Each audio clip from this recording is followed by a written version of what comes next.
샬롬, 행복한 월요일 아침입니다. 큐티 말씀을 통해서 한 주간 승리하는 저 여러분 되기를 주님의 이름으로 축복합니다. 여러분이 서 있는 그 아름다운 가정과 일터에서 오늘도 주님의 기쁨을 선택하고 따르는 아름다운 선교의 현장이 되기를 주님의 이름으로 축복합니다. 사랑하는 여러분, 오늘 어떤 계획을 갖고 있나요? 우리가 준비하고 원하는 계획이 있습니다. 그런데 그 계획 안에서 과연 하나님께서 우리에게 무엇을 원하시는가를 한번 곰곰이 생각하는 하루가 되기를 원합니다. 그래서 주님이 정말 은혜의 소망을 또 이루고 그것을 만드는 그런 우리의 하루, 또 그런 하나님의 앞에서의 아름다운 역사의 간증이 우리의 삶을 통해 일어나기를 다시 한번 주님의 이름으로 소망하며 축복합니다. 오늘의 말씀을 읽겠습니다. 기브온 큰 바위 곁에 이름에 아마사가 맞으러 오니 그때에 요압이 군복을 입고 띠를 띠고 칼집에 꽂은 칼을 허리에 맸는데 그가 나아갈 때에 칼이 빠져 떨어졌더라. 요압이 아마사에게 이르되 내 영은 평안하냐 하며 오른손으로 아마사의 수염을 잡고 그와 입을 맞추려는 체하매 아마사가 요압의 손에 있는 칼은 주의하지 아니한지라. 요압이 칼로 그의 배를 찌르매 그의 창자가 땅에 쏟아지니 그를 다시 치지 아니하여도 죽으니라. 요압과 그의 동생 아비새가 비그리의 아들 세바를 뒤쫓을세. 요압의 청년 중 하나가 아마사 곁에 서서 이르되 요압을 좋아하는 자가 누구이며 요압을 따라 다윗을 위하는 자는 누구냐 하니 아마사가 길 가운데 피 속에 놓여 있는지라. 그 청년이 모든 백성이 서 있는 것을 보고 아마사를 큰 길에서부터 밭으로 옮겼으나 거기에 이르는 자도 다 멈추어 서는 것을 보고 옷을 그 위에 덮으니라. 아마사를 큰 길에서 옮겨가매 사람들이 다 요압을 따라 비그리의 아들 세바를 뒤쫓아가니라. 본문은 예루살렘으로 돌아온 다윗에게 어떤 일이 일어난가에 대해서 말하고 있습니다. 다윗은 예루살렘으로 돌아오면서 발랄을 일으킨 세바를 진압하기 위해 즉시 군대를 파견합니다. 이를 위해 군대 장군으로 요압을 대신해서 아마사를 임명하고 파견하지만 그러나 시간이 지체되어서 출정하지는 못합니다. 그러자 다윗은 긴박한 상황 속에서 신속한 자신의 군대를 파견하기 위해 아비새를 부르고 빠른 시간 안에 이 반란군을 제압할 수 있도록 명령합니다. 우리 8절의 말씀을 읽겠습니다. 그들이 기브온의 큰 바위 곁에 이르렀을 때에 아마사가 그들 앞으로 다가왔다. 요압은 군복을 입고 허리에 띠를 띠고 있었는데 거기에는 칼집이 달려 있고 그 칼집에는 칼이 들어 있었다. 요압이 나갈 때에 칼이 빠져 나와 있었다. 여러분, 반란군을 신속하게 제압하기 위해서 아비새는 다윗의 군대를 이끌고 기브온의 큰 바위 곁에 도착을 합니다. 이때 늦었지만 군대 장관 아마사는 그 시간에 맞게 도착해서 그 아마사 앞으로 나오는 것을 볼 수 있습니다. 이제 이 전쟁 속에서 연합으로 이 반란군을 제압하는 그 자리에 서 있는 것이죠. 여러분, 그런데 그 자리에서 어떤 일이 생깁니까? 요압이 나와서 속임수로 다윗이 임명한 군대 장관 아마사를 여러분 이 인사하는 척을 하면서 칼로 그를 죽이게 됩니다. 여러분, 왜 이렇게 합니까? 그것은 이 요압의 단순한 질투와 원한에 의한 것이지요. 자신이 놓쳐버린 군대 장관의 자리를 되찾기 위해서 그렇게 한 것입니다. 요압은 왕의 명령을 따르지도 않고 자신의 잘못을 감추기 위해 거짓말을 합니다.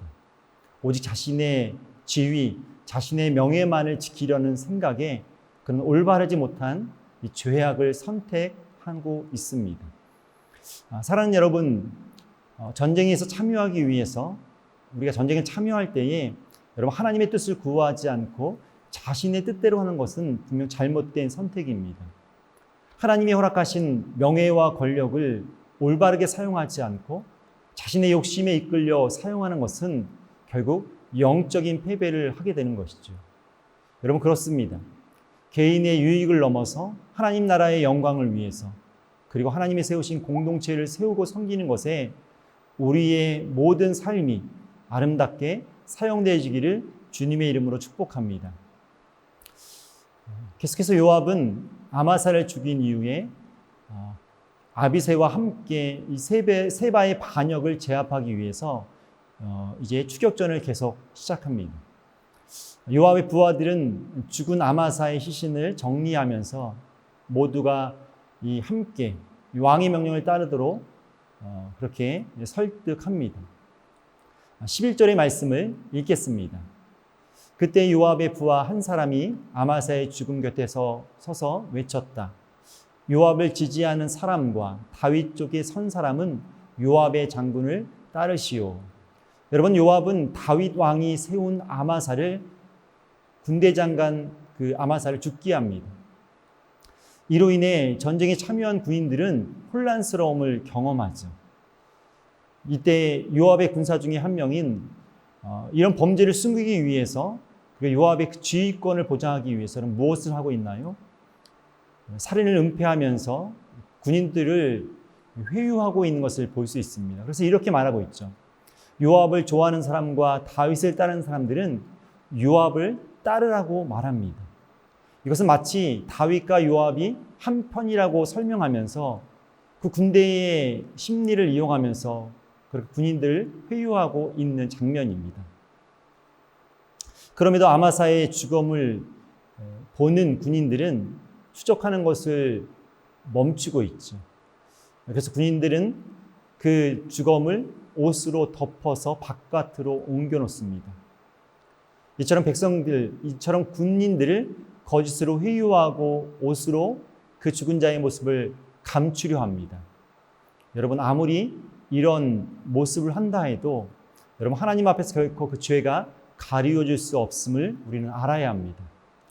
사랑하는 여러분, 하나님께서는 모든 일을 감찰하고 계십니다. 요압이 아마사를 죽인 이 잘못된 행동은 훗날 솔로몬을 통해서 그 죄의 값을 심판받게 됩니다. 그렇습니다. 올바르지 못한 선택은 계속해서 잘못되고 악한 결과를 만들어내고 결국 심판을 받게 되는 것입니다. 그러기에 우리는 날마다 어떤 선택을 하고 있는가가 중요합니다. 모든 것을 아시는 하나님께 우리의 연약함을 고백하며 그 은혜를 선택해야 합니다. 우리의 작은 연약함을 발견할 때에 우리는 하나님 앞에서 회개해야 되죠. 감추지 않고 하나님 앞에 회개하며 나갈 때에 여러분, 하나님은 우리의 삶을 통해서 영광 받으시는 줄로 믿습니다. 오늘도 주님의 능력으로 영혼을 살리고 교회를 일으키는 이 위대한 사역에 아름답게 쓰임받는 저와 여러분 되기를 주님의 이름으로 축복합니다.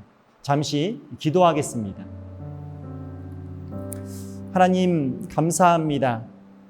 우리의 삶의 모든 일정을 하나님 앞에 의탁합니다.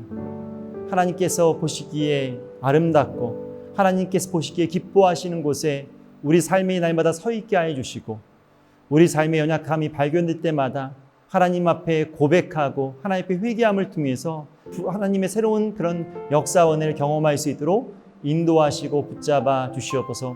오늘도 이 땅에서 우리가 기뻐하고 좋아하는 것을 선택하는 삶이 아니라 하나님 말씀 앞에서 하나님께서 기뻐하시고 즐거워하시는 그 아름다운 선한 역사를 선택하고 순종함으로 하나님 기쁨되는 우리의 삶이 될 수 있도록 주님 붙잡아 주시옵소서. 감사하며 축복하며 예수님의 이름으로 기도하옵나이다. 아멘.